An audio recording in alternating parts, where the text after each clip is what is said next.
What's up, Keymakers? You wake up, drive 30 minutes to work as an employee at your 9 to 5, which you hate, and all you can think about at work is providing for your family, starting your business, moving it forward, changing the world, and in the process, living the life of freedom and fulfillment you've always imagined. This podcast helps you transition from employee to entrepreneur. My name is Bradley G. Smith, and welcome to the Keymaker Nation podcast.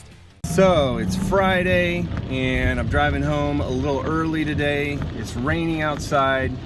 My parking garage is probably about roughly a block away from my office building, and it's raining pretty hard, so I got soaked on the way to the car. But it's a rainy Friday, and I'm headed home a little bit early to pick up my son, and my wife is tied up at the moment with my daughters. So I'm gonna go pick up my son, and I had a good sort of thought to share with you today, and so the particular thing I wanted to share with you on this episode was you will never, one, be as young as you are now, stating the obvious, but because of that, you will also likely never have as much free time as you do right now. And so I started thinking about, I had a conversation with one of my friends the other day, and he was telling me about how he picked his son up from school, and they got to working on some homework, and he's working through some specific homework problems. And the homework they were working on, the father sat down with his son for roughly 3 hours that night. And I was just thinking, man, I don't even do that yet. I have 3 kids, and right now they're so young that they're in preschool. But eventually, when they get into like first or second grade at least, and obviously after that, they're probably going to start having some homework that I'm going to need to sit down with and burn some of my time with. And, it may not be 3 hours every single day, but, I can see my time getting taken up more and more. And, when I was, 5-10 years younger, it was just like I had all the free time in the world, and I didn't realize it. And I took a lot of free time to work on things that I thought would increase my skill set for my career, and also try to have some things that would improve my skill set for being an entrepreneur. But man, the older I get, the more I realize I have less and less free time. And so I'm probably going to share some time hacks with you, not on this episode, but eventually, because I've had to come up with some time hacks, and because I get less and less free time lately, and so I'll share those with you. But for today, just remember, you're probably not gonna have as much free time as you do now at any point in the future until maybe way later when you retire, if you do, and or if you have a major career change, something like that. But utilize the free time that you have now, and just get it going right now. So as an entrepreneur and business owner, take all the time that you can, especially if you're an employee right now trying to figure out how to become a business owner full-time. Figure out where all of your free time is and use as much of it as you can, so that you can get ahead. So that's all I got for today. I feel like there was something else tied to that in particular, but I can't think of it right now. So I was gonna say, so I do have one other good thing related to this, and I'll go ahead and share that right now. So you're like, okay, so I've got all this free time now, you're saying, so what should I be doing with my free time? Because guys, I'm telling you, for years I spent all of my free time doing the wrong things. I thought I was being productive and adding to my my future. I thought it was going to pay off in the future, and man, you can spend a lot of time doing work, but it not be the right work. And so I'm going to tell you what, if you've been following the podcast at all, I've been listening to all of Russell Brunson's podcasts. I'm all the way up on his 6th year now. So that's the current year, 2018. And I've followed all 6 years of his podcasts up to this point. And I'm literally only a couple episodes away from being all the way current. But he's got some really good advice in there about exactly what you should be doing. He says, you need to figure out the what and the how for your business, right? What you're selling and how you're selling it. And if your market isn't picking it up, maybe you need to switch markets, or you need to switch offers. So you got to figure that out. And then once you have that figured out, you build out your back end, your middle of the value ladder funnel and your top of the value ladder funnel. You build all that out. That stuff doesn't change a lot. Once you have that built out, and we're talking either courses or products or offers, something along those lines that you're going to be selling, maybe it's coaching, maybe it's services, maybe it's a continuity program, meaning you're receiving monthly payment from your customers. Build all that out first, because that won't change. At least it won't change a lot. And then you start making sure your bottom of the value ladder funnels are converting. But you want to focus your time on doing, increasing your online presence. And I'll tell you what to do for that in just a second. So you increase your online presence and do weekly webinars. That's it.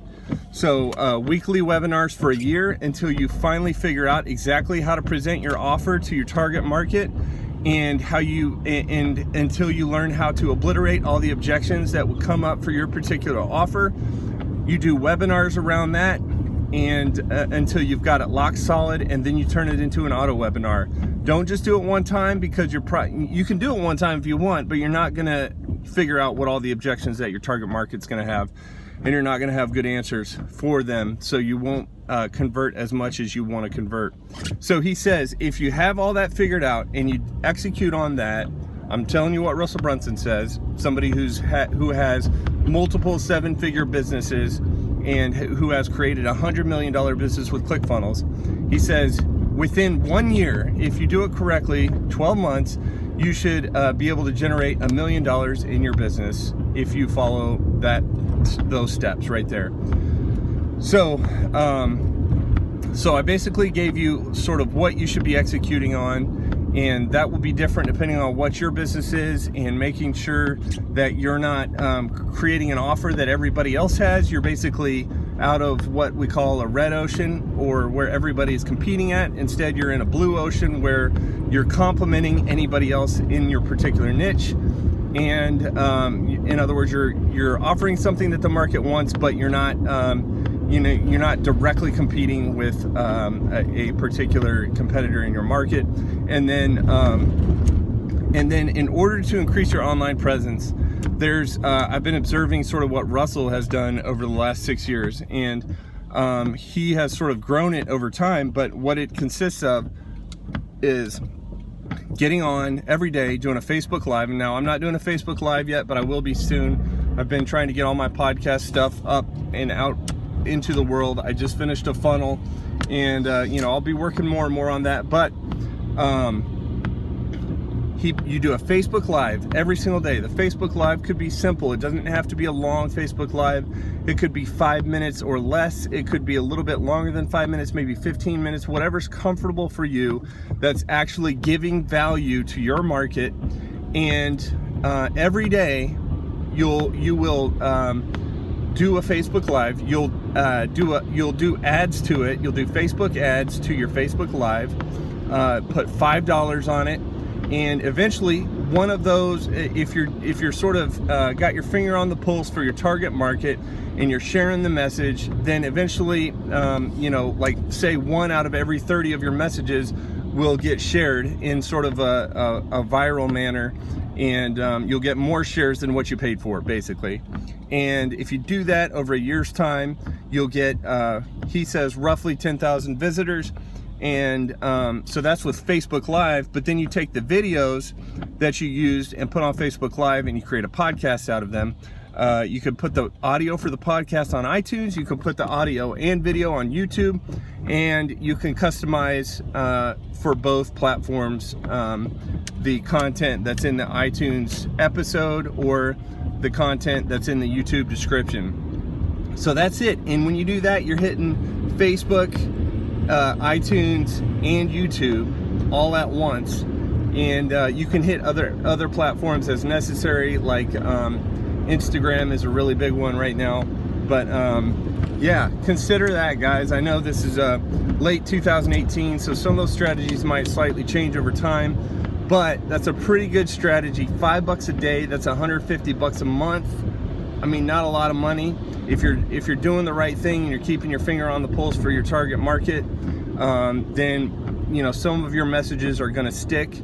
You're going to be providing value to your customers, and in turn you'll be getting more and more audience. And the whole point is to grow your audience so that when you have front